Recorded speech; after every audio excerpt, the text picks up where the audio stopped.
ہر وہ شخص جو خود سے حد سے زیادہ محبت کرے اسے نارسسسٹ یعنی خود پرست کہا جاتا ہے۔ مگر یہ لفظ آیا کہاں سے؟ کہانی شروع ہوتی ہے یونان کے ایک حسین نوجوان نارسسس سے۔ کہانی کچھ یوں ہے، بہت زمانے پہلے یونان میں ایک نوجوان رہتا تھا نارسسس۔ وہ اتنا حسین تھا کہ جہاں سے گزرتا لوگ رک جاتے، مگر وہ کسی پر نظر نہیں ڈالتا تھا، کیونکہ وہ سمجھتا تھا کہ اس سے زیادہ خوبصورت کوئی نہیں۔ ایک دن وہ جنگل میں بھٹکتا ہوا ایک جھیل کے کنارے پہنچا۔ پانی بالکل صاف تھا، جیسے شیشہ۔ اس نے جھانکا اور پہلی بار اپنا عکس دیکھا۔ وہ چونک گیا، جیسے کسی اور کی خوبصورتی نے اسے جکڑ لیا ہو، مگر وہ کوئی اور، دراصل وہ خود تھا۔ وہ اس عکس سے عشق کر بیٹھا۔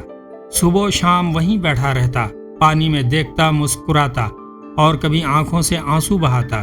وہ کھاتا پیتا نہیں، بس اپنے عکس میں کھو گیا، اور ایک دن وہ منظر سے غائب ہو گیا۔ کہتے ہیں جہاں وہ بیٹھا تھا وہاں ایک خوبصورت پھول اگایا، نارسسس، جسے نرگس کا پھول کہتے ہیں، جو آج بھی خود پر جھک کر کھلتا ہے، جیسے اپنے ہی حسن کو دیکھ رہا ہو۔ اور یہ کہانی آج بھی یاد دلاتی ہے، جب انسان خود سے اتنی محبت کرے کہ دوسروں کے لیے جگہ نہ چھوڑے، تو وہ آخرکار خود کو ہی کھو دیتا ہے۔